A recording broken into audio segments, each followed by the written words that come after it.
ये एक नया मॉड्यूल है। बेसिकली आरएस कनेक्शन इसका नाम है। ये हमारे डिजिटल इनवॉइसिंग वाले सिस्टम के साथ भी कनेक्ट हो जाता है और पीओएस वाले सिस्टम के साथ भी कनेक्ट हो जाता है। अब इसका बैकग्राउंड क्या है, थोड़ा सा ज़रा आपको एक्सप्लेन कर दें कि हो रहा क्या है कि बेसिकली जब यहाँ से डिजिटल इनवॉइसेस अपलोड की जा रही हैं, तो जब वो एफबीआर के अंदर जाती हैं और उनको डिजिटल इनवॉइसिंग नंबर इशू होता है, तो वो तो एक सिंपल सा नंबर होता है। लेकिन जब वही चीज़ आईरिस में शो होती है, तो वो उसके आगे पर आइटम, क्योंकि अगर किसी इनवॉइस के अंदर लेट्स से अगर 2 आइटम है या 3 आइटम है, तो वो हर आइटम को अलग-अलग -1, -2, -3 कर देगा। और वो होगा क्या कि चलें, जिन भाइयों की कम इनवॉइसेज़ हैं, वो उनके लिए तो मैनेजिंग आसान होती है। अब जिस किसी की अगर फॉर एग्ज़ाम्पल जो है मतलब कि लेट्स से महीने की 2-3 हज़ार इनवॉइसेज़ हैं और हर इनवॉइस के अंदर अगर 5-10 लाइन आइटम्स हैं, ख़ास तौर पे डिस्ट्रीब्यूशन के नेटवर्क में जो हैं या मैन्युफैक्चरिंग में जो लोग काम करते हैं, तो वो जब आईरिस में जाके देखते हैं, तो यहाँ से ही पहले ऑलरेडी जो है मतलब कि 1000-1200 इनवॉइस चढ़ी होती है, और जब आईरिस में जाके देखते हैं, तो वो 10,000 12,000 इनवॉइसेज़ बन चुकी होती हैं सेल लेजर के अंदर, और फिर उसको मैप करना और उसको चेक करना एक जान का अज़ाब बना हुआ होता है। तो उसको मद्देनज़र रखते हुए हम लोगों ने एक सिस्टम को मतलब कि एक रुख दिया है। अच्छा, इसमें ये है कि आपको एक ये पैनल मिल रहा है और बाकी हो रहा है। पैनल जो है वो ऑटोमैटिकली चेक कर रहा है कि इस वक़्त आप एफबीआर के साथ लॉगिन हुए हुए हो कि नहीं। सो बेसिकली पैनल में जाके इस सिस्टम को यूज़ करने के लिए आपको एक टैब के अंदर हमारा सिस्टम या पॉज़ खोलनी पड़ेगी, जो भी हमारी तरफ से आपको जो भी आप सिस्टम यूज़ कर रहे हो। ये वाली क्योंकि आइरिस जो है दोनों का एक ही है, तो वो दोनों सिस्टमों के साथ बैकएंड पे कनेक्ट कर जाता है, और फिर दूसरे टैब के अंदर आपको अपना आइरिस खोलना पड़ेगा। तो आप अपने आइरिस के अंदर लॉगिन कर लेंगे।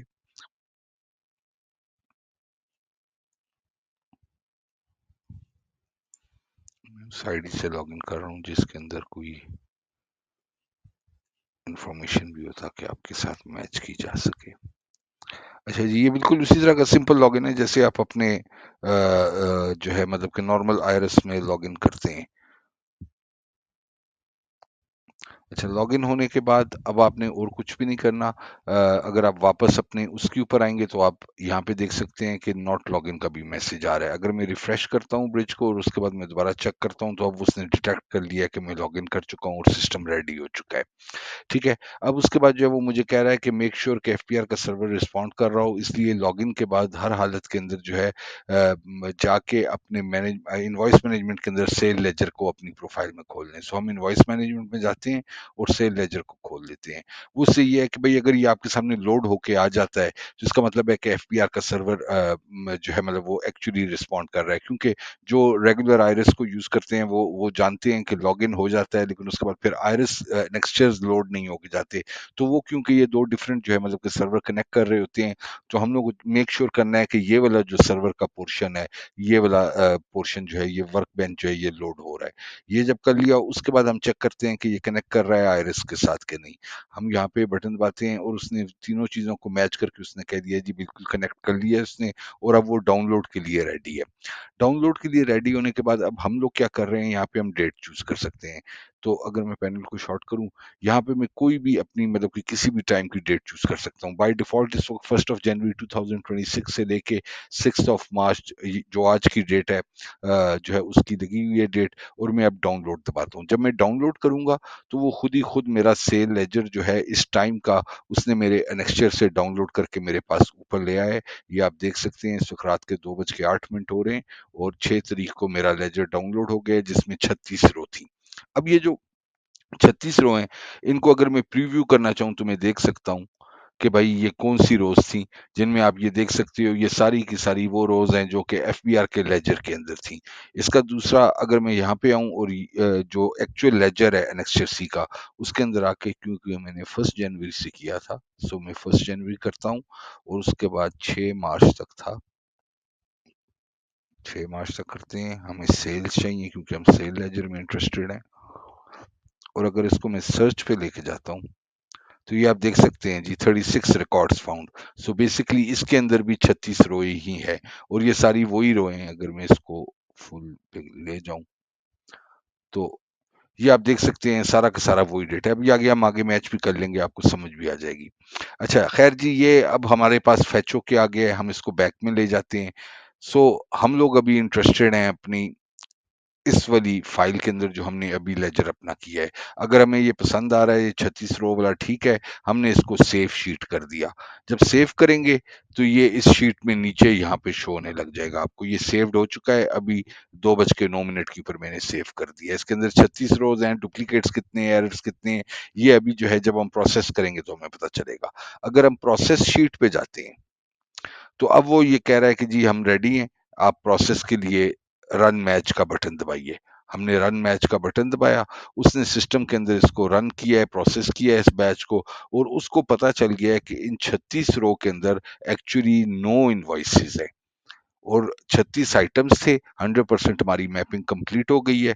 उसने किया क्या है कि हर ट्रांजैक्शन के साथ सिस्टम ने मैचिंग जो हमारी दी हुई इनवॉइस नंबर थी वो मैच कर ली है। सो अगर इन केस में साइट पे एक सर्च रिपोर्ट बोलिए आपको खुद, क्योंकि लाइव सिस्टम है, आपको दिखाने का मकसद ये है कि आप लाइव देखो। तो अगर फॉर एग्जांपल पहली इनवॉइस पहली को आई सी, सो पहली से लेके आज तक 6 मतलब अभी तक उसके बाद तो कोई इनवॉइस ही नहीं गई। टोटल तकरीबन सिस्टम में 9 इनवॉइसेस गई हुई हैं। तो मैंने यहाँ पे जो पुल की हैं वो 9 ही इनवॉइसेस का डेटा है और वो सारी इनवॉइसेस यहाँ पे आपके रेफरेंस नंबर से मैप हो गई हैं।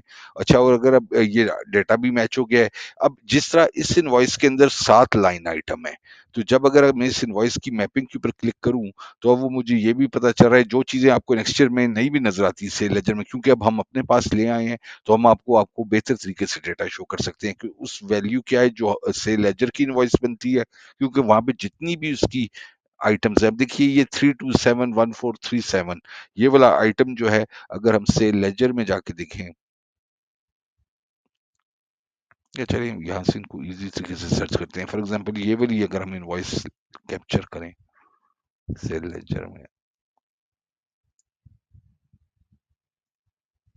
ये देखिए 6437 invoice reference number, 6437 invoice reference number, ये उसका नंबर है, ये उसका एचएस कोड है। सॉरी, लेजर कहाँ पे गया, ये उसका एचएस कोड है।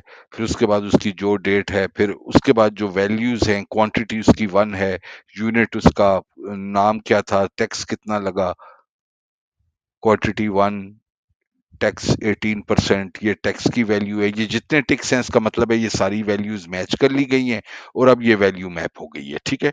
और उसके बाद फिर यहाँ से आगे आपके पास ऑप्शन है कि आप इसको ले जाएं, वो जो यहाँ पे सर्च वाला ऑप्शन है वहां पे भी आप इसको जो है मतलब कि शो करवा सकते हैं। सो बेसिकली पॉइंट ये है कि आप डायरेक्टली अपना नेक्स्चर वहां पे खोल के यहाँ पे डायरेक्टली डेटा मूव करवा के जो इनवॉइसेज आपने अपलोड की हुई हैं उनके साथ मैप कर सकते हो।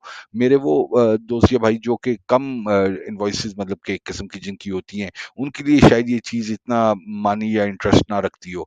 लेकिन वो लोग जो अच्छी खासी इनवॉइसेस के अंदर काम करते हैं और जिनको पता है कि वहाँ से एक्सेल की शीटें उतारना, फिर यहाँ पे जहाँ से अपलोड हुई है वहाँ से इनवॉइस नंबर पकड़ना और उसको आपस में मैप करना और वो सब कुछ को मैनेज करना एक पूरा जान का ज़ाब बन जाता है। तो इसमें ये है कि कम से कम आप जो है मतलब कर सकते हो। उसके बाद फिर आगे भी इस मॉड्यूल के ऊपर कस्टमाइज डेवलपमेंट भी हो सकती है। अगर कोई भाई कहे कि भाई हमें एक्सेल की शीट आ जाए करे, या हमें इस तरह अलग एक एक इनवॉइस का डायरेक्ट ट्रांजैक्शन नंबर आ जाए, तो वो भी हो सकता है। अच्छा, इसी में अभी हम सिर्फ जो है सेल लेजर से पकड़ने की कोशिश कर रहे हैं, ठीक है, और जिसमें हम कामयाब हो चुके हैं। नेक्स्ट फेज के अंदर इसमें हम ये है कि फिर नेक्स्चर को भी लोड करवाने लग जाएंगे कि भाई जो चीजें आगे नेक्स्चर में चली जाती हैं, क्योंकि इनका अगर आप स्टेटस देख रहे हो तो ये अभी प्री नेक्स्चर के रिमार्क्स पे होती है। मैं आपको शो करवाता हूँ, इसका लिखा हुआ होगा।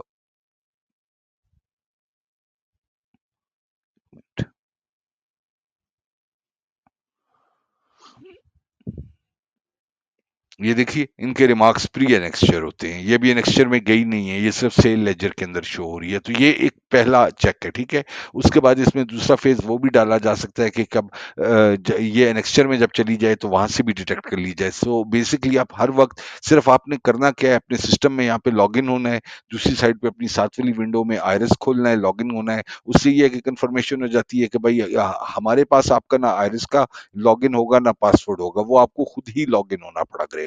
लेकिन जब लॉगिन हो जाएगा उसके बाद हमारा सिस्टम जो है वो ऑटोमेटिकली उसके साथ कम्युनिकेट कर सकता है, बैकएंड के ऊपर वो सारा डेटा रीड कर सकता है जो कि हमें आपकी ट्रांजैक्शन यहाँ से वहां पे मैप करने के लिए चाहिए। तो ये एक आप कह सकते हो कि तकरीबन प्रोडक्शन के अंदर ये सिस्टम आ चुका है। जो लोग इसके बारे में मज़ीद इन्फॉर्मेशन लेना चाह रहे हो या इंटरेस्टेड हो, वो रूटीन के नंबर्स के ऊपर या कस्टमर सर्विस के साथ कॉन्टैक्ट कर सकते हैं। वो भी